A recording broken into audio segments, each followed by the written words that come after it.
Integridad y sabiduría se complace en presentar desde Santo Domingo, República Dominicana, la primera sesión de la Conferencia Por Su Causa 2018. Sé santo, porque Él es santo. En esta ocasión, los dejamos en compañía del pastor Miguel Núñez y la plenaria La Santidad no es una opción. Sean todos bienvenidos.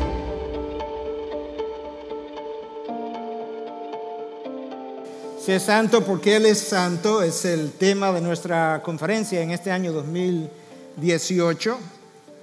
Y bajo esa sombrilla a mí me ha tocado hablar acerca de que la santidad no es una opción. No es una de las múltiples alternativas que el Hijo de Dios tiene. Yo necesito introducir todo el fin de semana e introducir mi mensaje de manera que seanme pacientes. Porque tengo que hacerlo, no en mis mejores condiciones físicas ni mentales, pero por eso pedí a Dios que sostuviera al predicador durante este tiempo. Y contando con esa asistencia, aquí estoy. La santidad de Dios es el atributo más relevante en todas las Escrituras. Y si alguien quisiera desafiar esa afirmación, imagínate de repente a un Dios todopoderoso, pero que no es santo. ¿Cuánto daño haría? Imagínate a un Dios que es juez, pero que realmente no es santo. ¿Cuánta injusticia cometería? Imagínate a un Dios que puede redimir, pero que a la hora de redimir lo hace a su antojo, o en buen dominicano, medalaganariamente. ¿Dónde estaría tú y yo quizás en este momento? Dios ha resaltado su santidad de principio a fin. Tú abres la Biblia y el primer lugar que te encuentras es un lugar santo, es el jardín del Edén, donde todo era bueno en gran manera. Y tú avanzas las páginas de la Biblia y cuando llegas al final, lo último que tú encuentras es la ciudad santa que viene bajando desde los cielos. La Biblia abre en un lugar santo y cierra en un lugar santo. Dios ha subrayado su santidad de principio a fin, y eso es algo que tú y yo necesitamos recordar. Si tú examinas el registro bíblico con detalle, tú te darás cuenta que cuando Dios tiene un encuentro con el pecado, Dios o lo destruye o se aleja de él. Dios o lo destruye o se aleja de él. Dios destruyó los hijos de Elí. Dios destruyó los hijos de Aarón, los consumió en fuego por violar su santidad. Pastor, por eso era Antiguo Testamento. Dios mató a Ananías y Zafira por mentir una sola vez. Nuevo Testamento. Y Él es un fuego consumidor, de acuerdo a lo que las Escrituras nos dicen. Otras veces Dios simplemente se aleja, y eso explica por qué Dios expulsa a Adán y Eva cuando corrompen su jardín santo. Dios se aleja de Adán, se aleja de Eva y posteriormente nos acerca a Él por medio de su Hijo Jesús.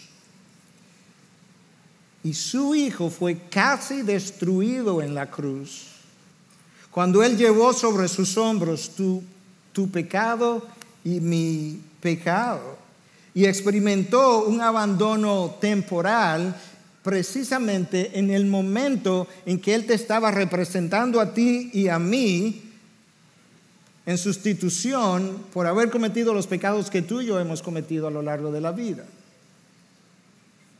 La única ocasión en toda la eternidad pasada donde hubo una separación entre el Padre y el Hijo fue precisamente cuando el Hijo tomó mi lugar de pecador y el Padre como que le volteó el rostro y Cristo se desespera y clama: Dios mío, ¿por qué me has abandonado?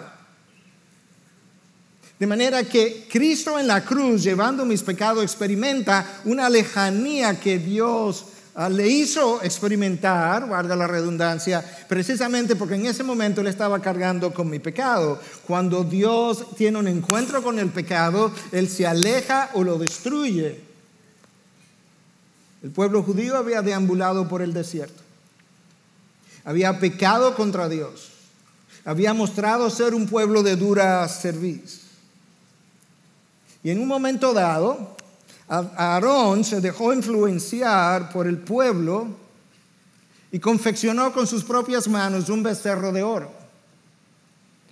Eso hizo incendiar la ira de Dios. Y yo quiero que tú veas ahora, posterior a ese evento, ¿qué ocurre? ¿Por qué Dios decide decirle al pueblo que se iba a alejar de ellos? En el capítulo 33 del libro del Éxodo, del 1 al 3, escucha cómo es relatado. El Señor dijo a Moisés: anda, sube de aquí tú y el pueblo que has sacado de la tierra de Egipto. Tú puedes escuchar a Dios en su lenguaje, su alejamiento. El pueblo que sube de aquí tú y el pueblo que has sacado, como que no fue Dios que lo sacó. Ese pueblo es más como, se está comportando más como tuyo que mío. A la tierra de la cual juré a Abraham, Isaac y Jacob, diciendo: a tu descendencia le daré. Y enviaré un ángel delante de ti, y echaré fuera al cananeo, al amorreo, al hitita, al ferezeo, al heveo, al jebuseo y a todos los feos. Sube a una tierra que emana leche y miel. Hasta ahí las cosas como que suenan bien. Como que Dios va a enviar un ángel delante de ellos, va a echar fuera a toda esta gente pagana, a una tierra que emana leche y miel. Ahora escuche: pues yo no subiré en medio de ti, oh Israel, no sea que te destruya en el camino, porque eres un pueblo de dura cerviz. ¿Escuchaste? Yo hice una promesa y yo quiero cumplirla. Pero ¿sabes qué? Hasta aquí mi presencia ha ido contigo y con este pueblo. Lo que quiero hacer ahora es alejarme del pueblo para no destruirlo, porque es un pueblo de dura cerviz. Moisés intercede ante Dios. Moisés es como una figura de Cristo. Intercede ante Dios, clama. Dios le escucha, tiene misericordia. Le dice: ok, yo voy a continuar en lo adelante con ustedes. Pero a partir de ese momento Dios le dice a Moisés: el tabernáculo que está en el centro del pueblo, me lo sacas del centro y me lo pones fuera del pueblo. En otras palabras, yo quiero una imagen, un símbolo visible de que lo que ha pasado no ha pasado por alto. Y aunque yo voy a continuar con ustedes, yo quiero el tabernáculo que estaba en el centro del pueblo hasta este momento, yo lo quiero fuera. De manera que una vez más Dios muestra que cuando Él tiene un encuentro con el pecado, Él o lo destruye o se aleja de Él. Y tú y yo no queremos ni ser destruidos ni experimentar la lejanía de Dios.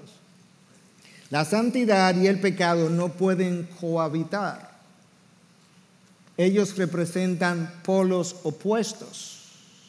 Sin embargo, en nosotros, por medio del Espíritu, hay una cohabitación que tiene sus consecuencias con frecuencia. El pecado tiende a huir de Dios como Adán huyó cuando él pecó. Y la santidad tiende a alejarse del pecado como lo hizo Dios en el pasado o en el pasaje que leímos más arriba. Ellos se oponen. A partir de ese momento Dios no quiere el tabernáculo en el centro. Pastor, ¿y cómo se da entonces esa lejanía de Dios en nosotros, en quien mora el Espíritu Santo permanentemente? Yo te voy a decir. Yo creo que en la palabra tú puedes encontrarlo si la escudriñas bien. El cristiano que entra en la práctica de pecado pierde la llenura del Espíritu, lo cual hace más fácil y más vulnerable a los deseos de pecado en su interior. Él pierde el gozo del Señor. Él pierde la motivación por las cosas de Dios. Él pierde su pasión. Todo eso es Dios ayudándote a ver la lejanía mientras Él continúa presente en tu vida. Ese cristiano pierde su primer amor, y si pierde su primer amor, los amores del mundo comienzan entonces a tomar preferencia y tamaño en su vida. Él le pierde el temor al pecado. Cuando tú le pierdes el temor al pecado, cuando tú le pierdes el temor a Dios, le pierdes el temor al pecado. El pecado que antes le temía es el mismo pecado que hoy disfruta y lo minimiza. Él pierde el temor por la mentira porque ya no está viviendo en la verdad. Él pierde la paz del Señor. Él pierde su perspectiva de que un día tendrá que dar cuentas ante el trono de Dios por cada palabra ociosa que haya pronunciado y cada acción, porque, como dice la palabra, todos compareceremos ante el tribunal de Cristo. Y todo esto son síntomas de que Dios se ha alejado, a pesar de que hay una permanencia continua del Espíritu en tu interior. Por tanto, si tú eres hijo de Dios, la santidad no es una opción, es una obligación y una necesidad para tu vida y para mi vida. Y las razones son varias por lo que la santidad no es una opción, y tú puedes encontrarlas en las Escrituras. En primer lugar, porque el Espíritu de Dios habita en ti. El Espíritu Santo tiene que ser honrado. En segundo lugar, porque tú necesitas honrar lo que Cristo hizo en su vida, muerte y resurrección, derramando sangre por el perdón de tus pecados. En tercer lugar, la santidad no es una opción, porque el cristiano necesita honrar la palabra de Dios, que lo guía y le advierte y le enseña lo que es bueno y es malo, y necesita honrar la gloria de Dios. Y en cuarto lugar, porque el cristiano necesita temer las consecuencias del pecado. El pecado, yo puedo alejarme por mi pecado, pero yo tengo que regresar en los términos de Dios. Yo puedo pecar hoy y pensar 6 meses después, 1 año después, que ya todo ha pasado, y resulta que el reino del sur de Israel, después de haberle sido anunciado por 150 años, las consecuencias llegaron 1 siglo y medio después. Esa es mi introducción. Yo no he comenzado a predicar hoy todavía. Yo te dije que tienes que tenerme paciencia. Con esa introducción yo quiero que veamos el texto escogido para hoy, en 1 de Pedro 1, del 13 al 21. 1 de Pedro 1, del 13 al 21.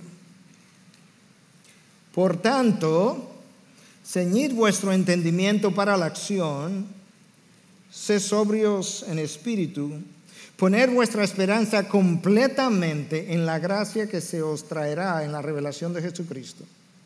Como hijos obedientes, no os conforméis a los deseos que antes teníais en vuestra ignorancia, sino que así como aquel que os llamó es santo, así también sed vosotros santos en toda vuestra manera de vivir. Porque escrito está, sed santos, porque yo soy santo. Si invocáis como Padre a aquel que imparcialmente juzga según la obra de cada uno, conducíos en temor durante el tiempo de vuestra peregrinación, sabiendo que no fuisteis redimidos de vuestra vana manera de vivir, heredada de vuestros padres, con cosas perecederas como oro o plata, sino con sangre preciosa como de un cordero sin tacha y sin mancha, la sangre de Cristo.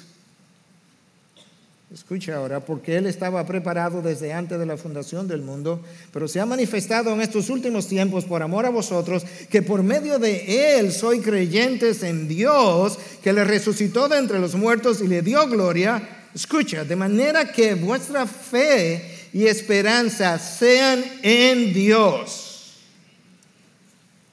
Yo creo que el versículo central de todo este pasaje es justamente, sed santos, porque yo soy santo. Yo creo que ese es el versículo alrededor del cual se dice todo lo que se dice, y este es un texto importante.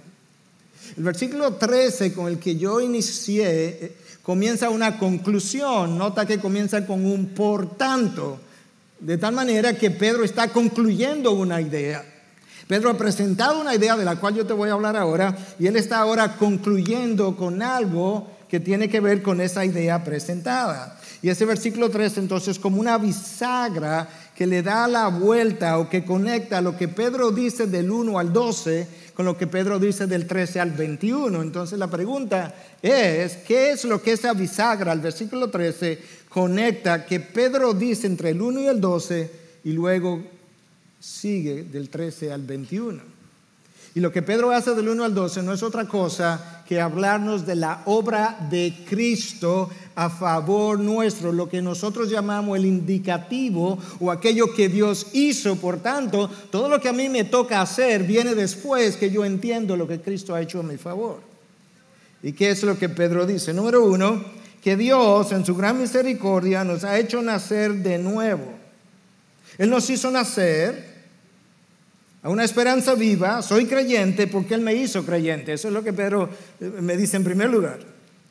En segundo lugar, que somos protegidos por el poder de Dios. ¿Te imaginas ese gran privilegio? Somos protegidos por el poder de Dios. Número 3, que nuestra salvación será revelada en el último tiempo. En otras palabras, quizá hay gente aquí que no es salva todavía, pero nuestra salvación será revelada en el último tiempo. Número 4, que nuestra salvación es tan extraordinaria que los profetas de antaño anhelaron ver lo que nosotros hemos visto.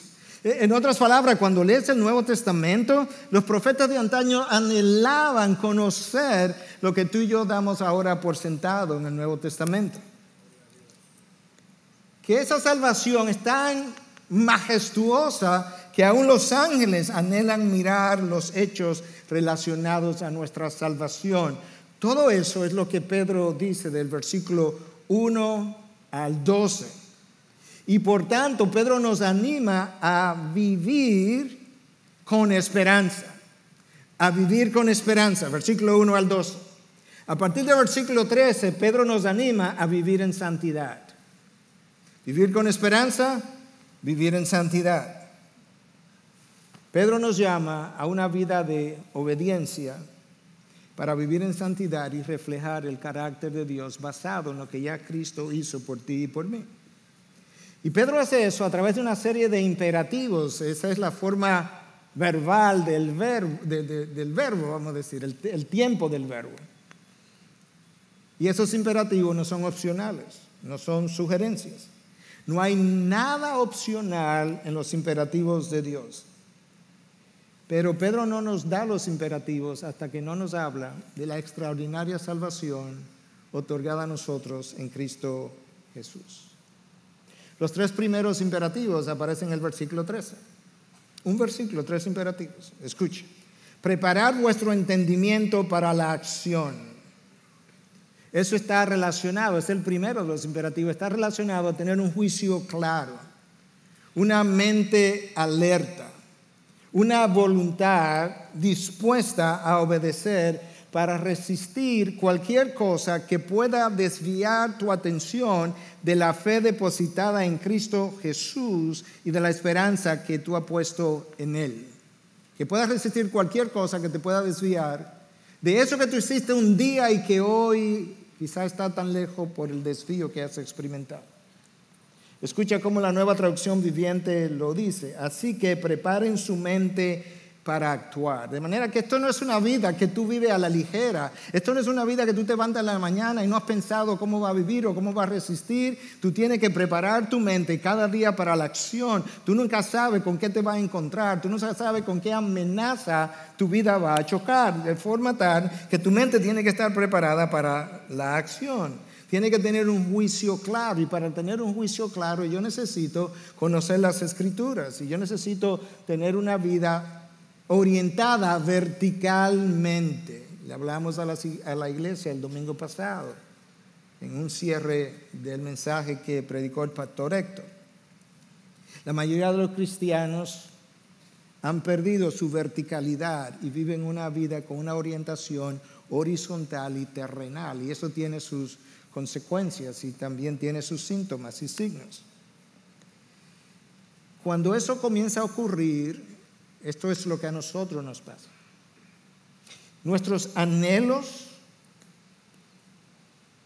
Queremos llenarlo en este mundo, cuando en realidad habían estado reservados y anunciados en la Biblia para ser llenados en Cristo y en el mundo venidero. Esa es una de las primeras señales de que algo no está pasando. Esa orientación horizontal de tu vida me hace a mí tropezar y pecar.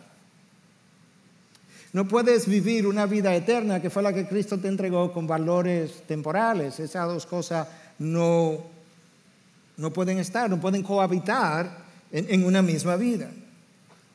Entonces Pedro nos está diciendo, ceñid vuestra mente para la acción, que en el original está muy relacionado a la idea de esa bata larga que ellos usaban, de tomar la bata, recogértela y meterla dentro de tu cinturón. En nuestro caso es como apriétate la correa, porque tú tienes que andar alerta, preparado para la acción. Que no haya nada que te haya tropezado. Recógete la bata larga para que no tropieces.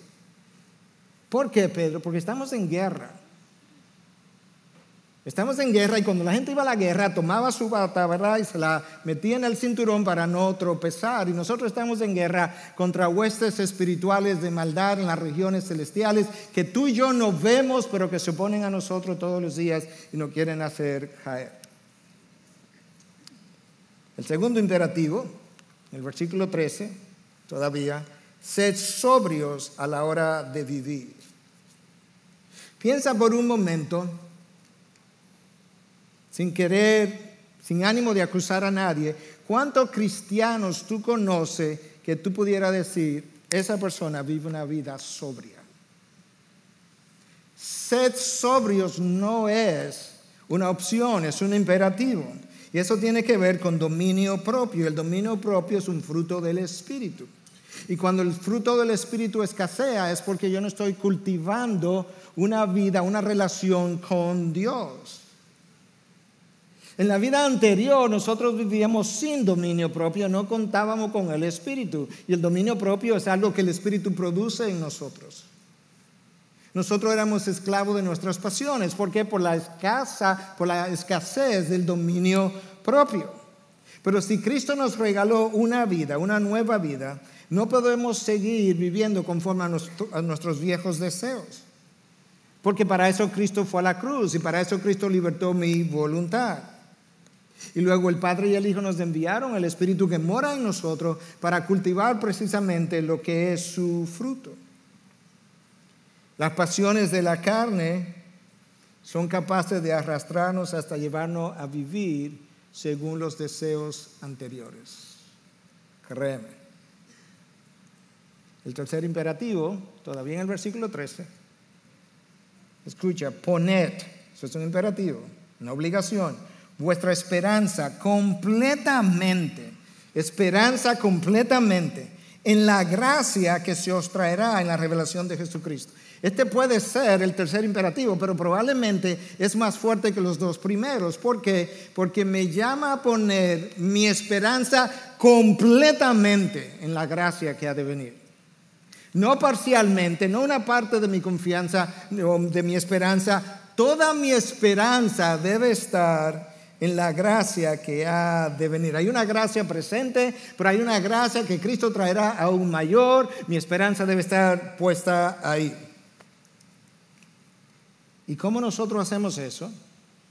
Este imperativo está conectado a los dos primeros, preparando la mente para la acción y siendo sobrios a la manera de vivir. Yo puedo ahora poner mi esperanza completa, no en mi fuerza de voluntad, no en mi sabiduría, no en mi experiencia, sino más bien en la gracia venidera. Cuando Pedro escribe su segunda carta, el pasaje tú lo puedes leer después, de 2 de Pedro 3, del 11 al 12, habla de que dado que todas estas cosas han de ser destruidas, dado que toda esta vida temporal ha de ser consumida, ¿qué tipo de persona debiéramos tú y yo ser en santa y divina piedad?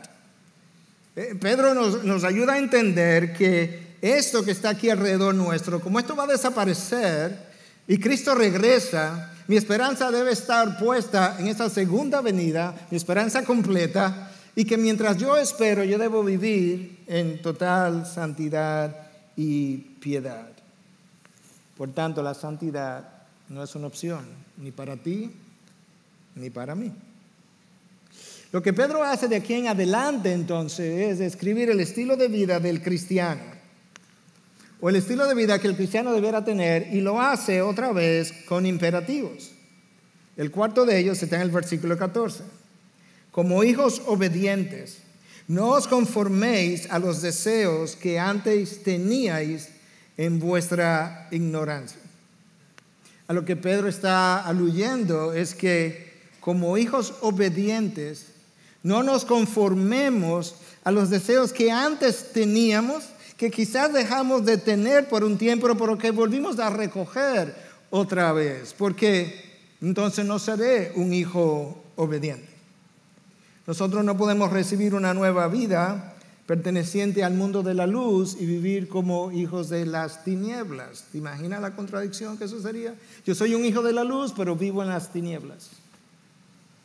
No es lógico, es incongruente, es vergonzoso. Si tenemos un Dios como nuestro Padre, nuestro carácter, nuestra forma de pensar y nuestro caminar tienen que parecerse a Él. ¿Recuerdan algunos de ustedes la historia de Alejandro Magno que le conté a nuestra iglesia en una ocasión? Que él descubrió que uno de los soldados de él se llamaba Alejandro y se estaba comportando mal, y él llamó al soldado y le dice: joven, tú o te comportas bien o cambias de nombre. Es como que Dios nos llamara y me dijera: Miguel, tú o te comportas como mi hijo o cambia de lugar. Eso es lo que el texto nos está ayudando a entender. Pedro nos recuerda que no podemos ser conformados a los deseos de la vida anterior, que corresponden a anhelos insatisfechos de la naturaleza caída. Escúchame, si tú eres honesto, no me digas que tú no tienes anhelos insatisfechos. No es verdad. No mientas.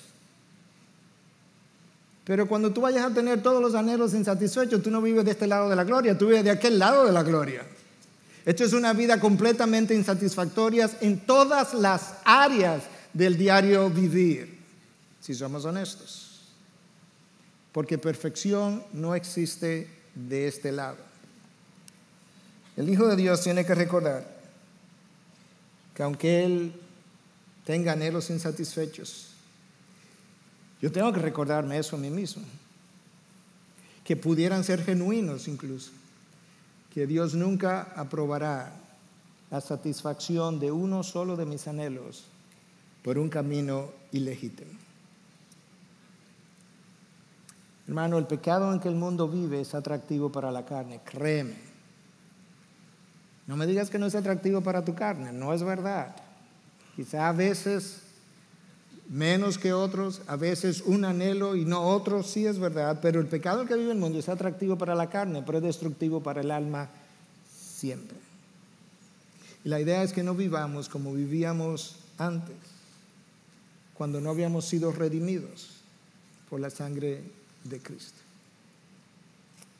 Ese estilo de vida no era más que el fruto de la naturaleza caída, la ausencia del Espíritu Santo y nuestra ignorancia y la falta de dominio propio. Cuando le damos rienda suelta a nuestros deseos, nosotros negamos que somos hijos de un Dios santo. Y es por eso que la santidad no es una opción. Nunca lo ha sido, nunca lo será. Nosotros no podemos vivir conforme a los valores de la sociedad. De hecho, Cristo nos ha llamado a vivir una vida contracultural. Si tú encuentras que tu estilo de vida se está pareciendo al estilo de vida de la sociedad, tú tienes que entender que no está honrando el llamado que Cristo te hizo de vivir contraculturalmente. Cristo no nos ha llamado a adaptarnos a la sociedad en la que vivimos, sino a vivir de forma en vía contraria. Hicimos una conferencia sobre yendo en vía contraria. El cristiano no puede seguir creyendo, déjame leerte esta cita, que lo que es costumbre es normal y lo que es normal es correcto. Tenemos que resistir la presión de conformarnos a este siglo o a esta era. ¿Eso no es exactamente lo que el apóstol Pablo nos dijo? No os conforméis a los patrones de este mundo. Tú puedes quitar la palabra mundo y ponerle ahí de esta era, porque eso es básicamente lo que significa. O de este mundo, de este siglo, sino más bien ser transformados por medio de la renovación de vuestra mente, de tal forma que mi estilo de vida sea característico de un hijo de Dios y no un hijo de las tinieblas. Y la única manera como yo puedo hacer eso es transformando mi mente, porque como yo pienso, así yo soy. Cada acción que tú has cometido, cada acto que yo he cometido, bueno o malo, ha sido precedido por un pensamiento. Y ese pensamiento entonces tiene que ser renovado, y la única manera de hacer eso es por medio de su palabra y un caminar con Dios día a día. Si Cristo fue clavado en la cruz por mi pecado, es incongruente que yo mañana vaya a pecar. Ocurre, a mí me ha pasado, pero es incongruente que yo mañana vaya a pecar con aquello que clavó a Cristo en la cruz. Es como si el clavo de Cristo no me importara. Pastor, pero seguro que usted lo ha hecho. Claro que lo he hecho, pero era incongruente cuando lo hice. La carne siempre experimentará los deseos de tu naturaleza caída. ¿Sabe por qué? Porque el día que tú naciste de nuevo, tu alma fue regenerada, pero tu carne quedó viva. ¿O no has leído a Pablo? Yo no me entiendo, porque lo que yo quiero hacer no lo hago. Y lo que no quiero hacer, eso hago. Ay, pobre de mí, ¿quién podrá salvarme? Pero gracias a Dios en Cristo Jesús. Porque la carne permanece con pecados remanentes y el cuerpo no será glorificado hasta que Cristo venga y entonces los sepulcros se abran y el cuerpo salga y sea glorificado y se una a mi alma. Y entonces sí, yo podré reposar sin esa lucha continua. ¿O no lo has leído en Gálatas 5:17? Uno de los versículos que yo más frecuentemente traigo a mi mente. Escúchalo. Porque el deseo de la carne es contra el espíritu, y el del espíritu es contra la carne. Nota que en Gálatas 5:17 el espíritu está con E mayúscula. Pues estos se oponen el uno al otro, de manera que no podéis hacer lo que deseáis. ¡Wow! Dentro de mí mora el Espíritu Santo. El Espíritu Santo está ahí con deseos. La carne tiene sus deseos. Y entonces la carne tiene deseos que son opuestos a los deseos del Espíritu. Y Pablo me dice que ellos se oponen el uno al otro. Eso lo acabamos de leer. Pero ¿sabe qué es lo peor? La conclusión que Pablo me dice, por eso no podéis hacer lo que queréis. Tú quieres honrar a Dios, pero no lo haces. ¿Y por qué no lo estás haciendo? Porque tú estás permitiendo que los deseos de tu carne le ganen a los deseos del Espíritu. ¿Y cómo ocurre eso? Cuando yo alimento mi carne más que lo que yo alimento el Espíritu. Pero cuando yo alimento, alguien pudiera decir, pastor, pero es que el Espíritu no puede con mi carne. ¿Y cómo es eso que la carne le gana al Espíritu? No, espérate. Es que el Espíritu y la carne se alimentan. Por decirlo así, no es que el Espíritu crece, sino que lo que la morada del Espíritu significa para mí crece en oración, en meditación de la palabra, en el buen caminar, en una relación cercana con Dios. ¿Y sabes qué, hermano? Los deseos en sí no son pecaminosos. C.S. Lewis es la persona que mejor nos ayudó a entender eso en uno de sus libros cuando decía, Satanás no ha creado un solo deseo. Claro que no. Todos los deseos que tú has podido experimentar los creó Dios. Lo que Satanás hizo fue pervertirlos. Esa es la diferencia. Dios te creó con receptores en la lengua capaces de poder disfrutar el alimento y de experimentar otras sensaciones también. Dios lo puso ahí, pero de forma legítima. Dios creó el ser humano con receptores en diferentes partes de su cuerpo para la experiencia de la intimidad. Lo que la caída produjo es estímulos perversos o estímulos que hacen a mis receptores reaccionar perversamente porque no son legítimos. Entonces ahí los deseos se convierten en pecaminosos. Pero mientras tanto, no, Dios los creó para tu disfrute. Imagínate, para aquellos de ustedes que les gusta la carne, comerse un buen pedazo de carne que no sabe a nada. No tendría como ningún incentivo salir a cenar o el viernes o el sábado. Te das cuenta que la santidad para ti y para mí no es una opción. Notaste de nuevo que en Gálatas 5:17 la palabra espíritu está con E mayúscula. Y el espíritu, entonces, ¿quién nos debe controlar? Quinto imperativo, versículo 15.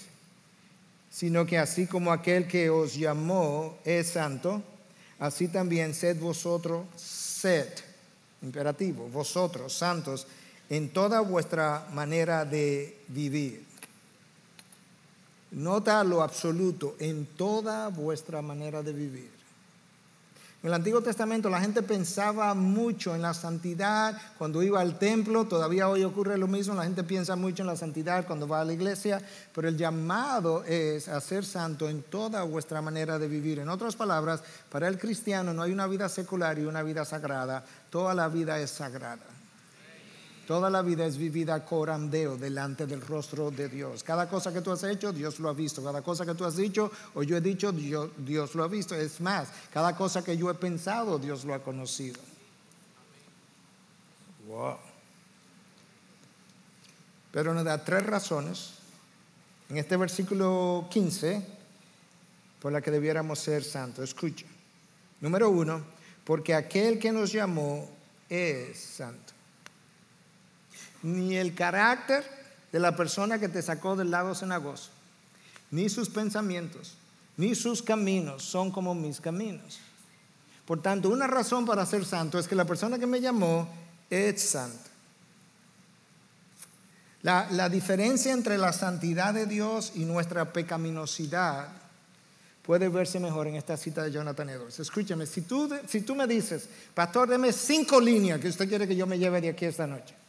Yo podía darte, quizás estoy pecando con lo que voy a decir, porque esto lo dijo Edwards y yo debería estar citando las escrituras entre esas 5 líneas. Pero como ya tú tienes las escrituras, yo quiero darte 5 líneas que tú no conoces. Porque aquí hay algo que es extraordinario. Escucha lo que Edwards dice.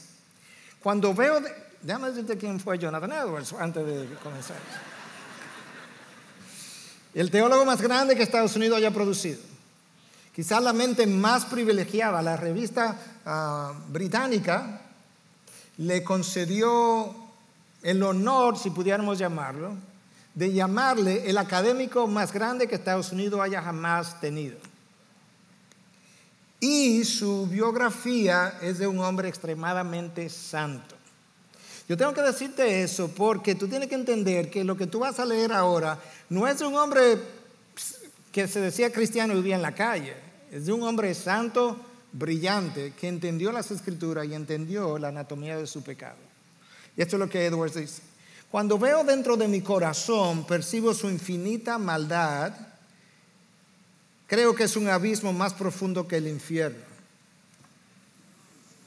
Edwards. ¿Tú sabes por qué él puede hablar así? Porque en la iluminación que el Espíritu de Dios le dio, verdaderamente le permitió ver la maldad de su corazón. Nosotros no la vemos. Yo no diría, antes de leer esta cita, wow, cuando yo pienso en mí mismo, eso es más profundo que el infierno. No, yo creería que ni siquiera se asemeja al infierno. Ahora, escucha lo siguiente, porque yo pensaba así, y ahora yo no quiero igualarme con Edwards. La distancia entre él y yo es enorme. Lo que Edwards decía, cuando oro, peco. O sea, ¿tú alguna vez has pensado que cuando tú oras, pecas? Pues claro, porque Santiago lo dice, no tenéis porque no pedís, y cuando pedís, pedís mal. Pues ahí ya está. Cuando oro, peco. Cuando predico, peco. O sea que yo estoy pecando ahora mientras estoy aquí predicando. A la luz de la justicia perfecta de Dios, si Él me escrutiniza, yo estoy seguro que lo encuentra. Ahora, esto es lo que yo he hablado varias veces de esto a personas en consejería, y yo me sorprendí cuando encontré esta cita. Tengo que arrepentirme de mi arrepentimiento, dice Edwards. Yo te voy a explicar por qué. Y mis lágrimas necesitan lavarse ¿en quién? En la sangre de Cristo. ¿Por qué yo tengo que arrepentirme de mi arrepentimiento? Por varias razones. Número uno, porque cuando yo me arrepiento, yo todavía no conozco lo profundo y lo inicuo que fue mi pecado. Solamente Cristo lo conoce. Dios, la Trinidad. Entonces yo me arrepiento como parcialmente. ¿Y por qué parcialmente? Porque solamente conozco mi pecado parcialmente. Número dos, porque yo estoy convencido que el pecado es como un tornillo, lo he usado mucho en consejería, algunos que están más cercanos a mí lo han oído. El pecado entra rosca a rosca. Y el día que yo digo, pastor, vine a arrepentirme porque ya no puedo más, hay como 100 roscas adentro. Pero el día que tú me dijiste, pastor, yo me arrepiento de lo que hice, ese día salieron como 2 de ellas. Y a la semana, cuando yo te veo otra vez, me dice, pastor, usted no puede creer de lo que yo me acabo de percatar. No, yo sí lo puedo creer, dime. 3 roscas más para afuera. A los 6 meses viene el esposo y dice, pastor, yo no puedo creer que se arrepintió y mira lo que hizo ayer. Sí, es que no quedan muchas roscas adentro todavía. El arrepentimiento es un evento, pero más que un evento es un proceso, donde yo voy adquiriendo cada vez más la gravedad y el entender de lo inicuo que fue lo que yo hice cuando lo hice. Yo te digo eso no solamente por experiencia en consejería, yo te digo eso por experiencia en mi propia vida. Eso es como es. Por eso Edwards decía, yo tengo que arrepentirme de mi arrepentimiento. Y yo pensaba que no había como más cristianos que pensaban así. Y ya te expliqué una parte. Otra parte es que en la medida en que yo me alejo de Dios, pues yo comienzo a minimizar mi pecado. Me acostumbro y lo minimizo. Otro grupo comienza a pecar y el pecado repetitivo a lo largo del tiempo lo aleja de Dios, le quita el temor a Dios y realmente el pecado no se siente tan pecaminoso. Pablo habla en Romanos y habla de lo pecaminoso del pecado. Pablo no pudo encontrar otra palabra más oscura que pecado y pecaminoso para referirse al pecado. Entonces él habla de lo pecaminoso del pecado. Pedro continúa en el versículo 16, entonces el tiempo ha ido corriendo y tengo que avanzar con el mismo tema de la santidad. Y dice, porque escrito está, sed santos porque yo soy santo. Nota que en el texto Dios no dice, sed santo porque si peca te destruyo. No, la razón es la naturaleza de Dios y el hecho de que ahora tú eres su hijo. Por eso es que tiene que ser santo. Porque el hijo debe representar al padre. Yo recuerdo múltiples veces escuchar a mi padre corregirme y me sentaba ahí donde estuviera en una silla en particular y me miraba así, me decía, de buena manera, yo no creo que un hijo mío sea capaz de eso. Y tú te ponías como chiquito. Cuando tú levantabas los ojos, como que tú ibas a decir.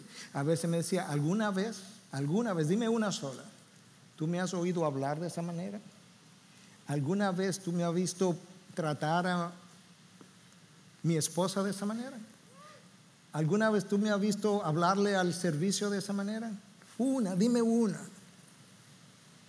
No. ¿Por qué tú crees que tienes el derecho? ¿Alguna vez tú has visto a Dios tratarte o hablarte o hacer las cosas que tú y yo hacemos? Una sola vez. Sed santos porque yo soy santo. Pedro está citando textualmente a Levítico 19:2. Pero esa frase aparece en diferentes términos en Levítico 11:44, en Levítico 20 del 7 al 8, en Levítico 20:26. Ahora alguien pudiera preguntar, ¿qué es ser santo? Inmediatamente nosotros pensamos en moralidad, pero eso no es. Hay gente que vive más o menos moralmente. Pero una mejor explicación que esa es que cuando tú lees Levítico, Dios llama a vaso santo llama instrumentos santos, llama mesa santa. Eso no tiene nada que ver con moralidad, porque ellos no son seres vivos. De manera que la santidad no es primariamente moralidad o limpieza. Santidad es primariamente separación. Esos vasos, instrumentos, eran santos porque habían sido separados para uso exclusivo de Dios. Cuando estamos hablando de santidad en el ser humano, estamos hablando de que tu vida ha sido consagrada para ser vivida de manera exclusiva para Dios. De manera que no ser santo es hablar de una vida que fue salvada para Dios, pero que vive para Dios y para el mundo, para los anhelos del espíritu y los anhelos de la carne. Y Pedro está diciendo, no es así. Dios no nos pregunta si queremos ser santos. Nosotros no éramos santos y un día, plan, nací de nuevo. Tú ni te diste cuenta, tú piensas que tú lo elegiste a Él. Él te eligió en la eternidad pasada, eso no tiene nada que ver contigo. La razón por la que yo digo que Dios no me pregunta si quiero o no ser santo es porque Dios me hace santo y luego me dice, compórtate como lo que eres.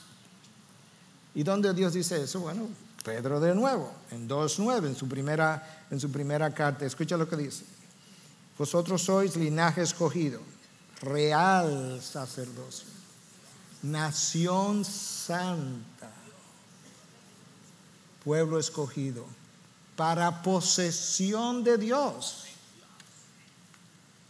Tú eres una nación santa. Dios no te está diciendo, ¿tú quieres ser parte de la nación santa? No, tú eres una nación santa. Compórtate como lo que eres.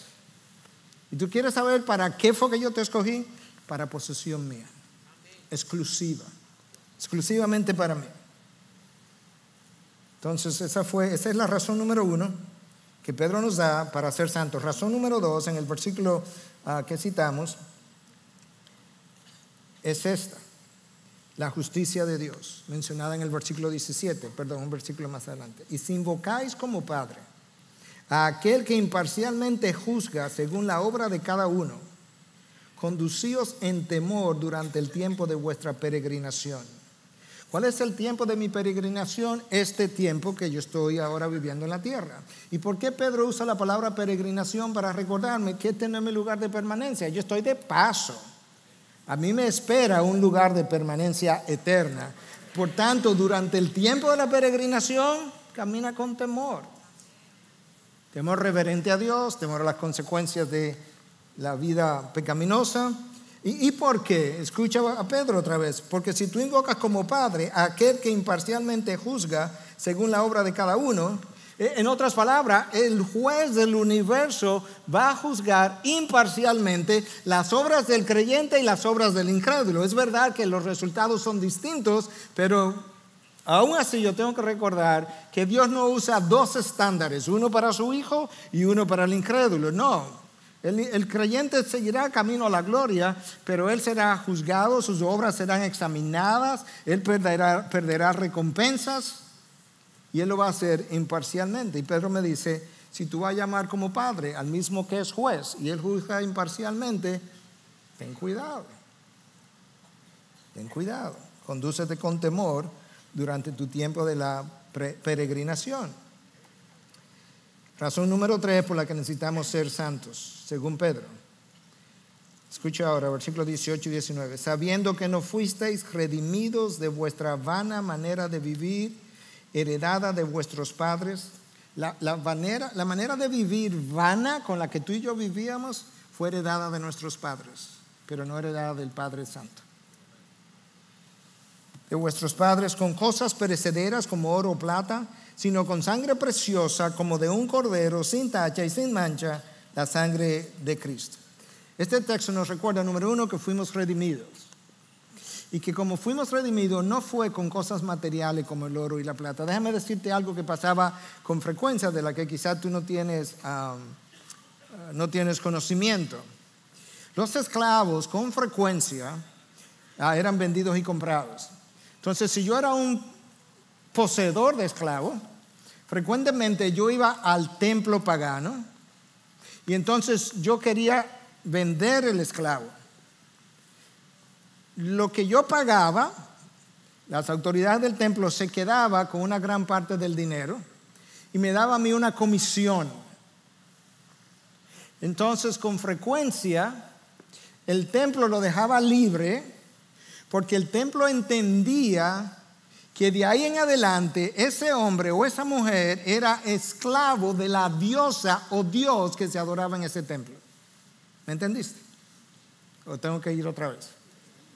Yo iba al templo, pagaba $100, las autoridades del templo se quedaban con 70, me daban 30 a mí y las autoridades del templo podían dejarme libre, pero ellos entendían, y la sociedad alrededor también, que yo ahora, el esclavo, era esclavo del dios o diosa que se adoraba allí. ¿Entendiste?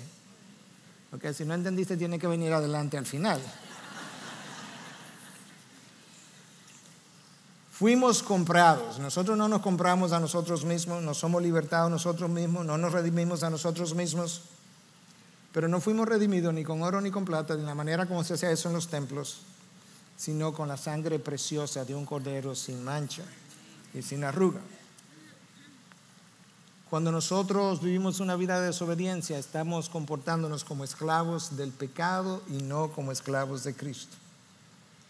El llamado es a vivir para nuestro Dios. Tu santidad no es una opción. Somos esclavos de quien nos redimió. Nosotros somos hijos y esclavos al mismo tiempo, pero tenemos a Dios como Padre y al mismo tiempo somos esclavos, pero nosotros no tenemos un amo como los demás amos. Nosotros tenemos el mejor amo del mundo, que fue a la cruz y dio su vida y derramó su sangre por rebeldes que hoy son hijos y son adoradores. Por rebeldes que el amo decidió ir y dar su vida para comprar rebeldes que pudieran llegar a ser como Él es. ¿Te imaginas? Y a coheredar las riquezas en glorias con Él. Todo el mundo quisiera un amo así. Tú eres esclavo de quien te redimió. Aún en los templos paganos se pensaba de esa manera. Y el apóstol Pablo nos recuerda eso en 1 Corintios 6, 19, su segunda parte, versículo 20. No sois vuestros, pues por precio habéis sido comprados. Por tanto, glorificar a Dios, escucha, en vuestro cuerpo y en vuestro espíritu, los cuales son de Dios. El espíritu y el cuerpo, los dos son de Dios. Pablo dice, glorifica a Dios tanto a uno como al otro, al cuerpo y al espíritu. ¿Por qué, Pablo? Porque no soy vuestros. Tú no tienes libertad, yo no tengo libertad para hacer lo que yo quiero o deseo. Tú eres de Dios. Y ese es el llamado.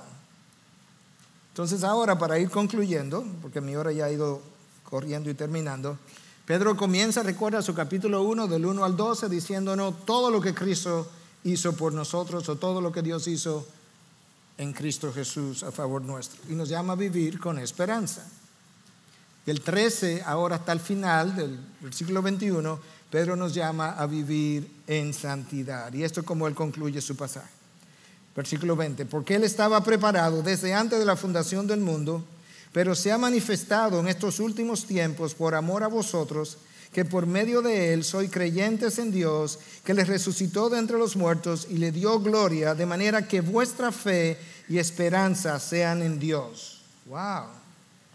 Presta atención a esta conclusión. Cristo se ofreció como voluntario en la eternidad pasada. El mundo, el espacio, el universo no había sido creado, y ya Cristo había dicho, Padre, yo soy voluntario para ir y redimir a aquellos que se han de perder mañana. Tu salvación no fue fortuita, tú no eres un accidente de la naturaleza.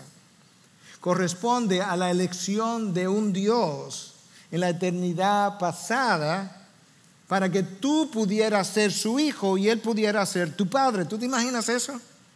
La Trinidad se reúne, dice, mira, vamos a crear a Adán y Eva, ellos se van a perder, van a tener descendientes también perdidos, y Cristo dice, no, Padre, pero no lo vamos a dejar así, yo me ofrezco. Tu salvación no fue fortuita, es la elección de un padre que dice, hijo, gracias, porque ahora ellos podrán ser mis hijos también, y yo podré ser su padre como yo lo soy de ti. Por tanto, sed santo porque Él es santo. Luego Pedro nos dice que Cristo se ha manifestado en estos últimos tiempos por amor a vosotros. El plan de salvación se puso en moción en la eternidad pasada. Si quiere puede decir a partir del Edén, cuando se cayó el hombre, pero en realidad anterior a eso. Pero yo quiero que tú sepas que la elección que Dios hizo de ti no tuvo nada que ver contigo, ni tu hermosura física, ni los dones, ni los talentos, ni las oportunidades, ni la inteligencia, ni las posiciones que iba a escalar, ni los títulos que tú has podido colgar de tu pared. Tu elección se debe única y exclusivamente al amor de Dios por ti en tu peor rebeldía.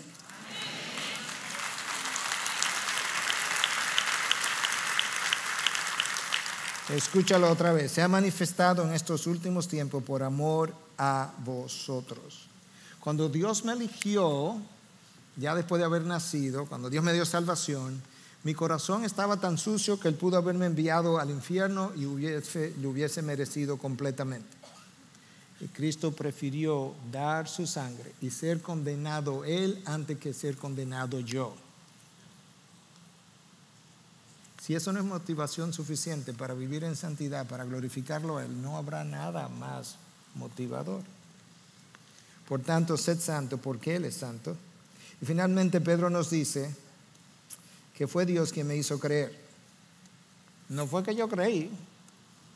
Si tú creías que tú creíste, independientemente de Dios, bájate de ese caballo. El texto que leímos lo dice claramente, que por medio de Él soy creyentes en Dios, por medio de Cristo soy creyentes en Dios. Él te hizo creer. Y Dios le hizo resucitar de entre los muertos y le dio gloria, dice el texto que yo estoy leyendo para terminar. ¿Cuál fue la razón de todo eso? Aquí está, esto como concluye: de manera que vuestra fe y esperanza sean en Dios. Dios te eligió por amor. Dios te dio a Cristo. Cristo fue a la cruz. Cristo fue enterrado. Cristo resucita. De manera que ahora cuando tú quieras tener esperanza, sea y fe en Dios exclusivamente y en ningún otro mérito, ni nada que tú hayas hecho, ni vivido, ni experimentado. Solamente en Dios, a través de Cristo Jesús. Por todo lo anterior, sed santos, porque Él es santo. Tu santidad no es una opción. Oye lo que es tu santidad: tu respuesta reverente a aquel que dio su sangre por ti cuando tú eras y yo era un rebelde, y ahora eres hijo y un adorador por el resto de la eternidad. La santidad es simplemente tu respuesta reverente a un Dios que dio su Hijo y a un Hijo que dio su sangre para que yo dejara de ser un rebelde y pasara a ser un adorador y el Hijo de Dios por siempre.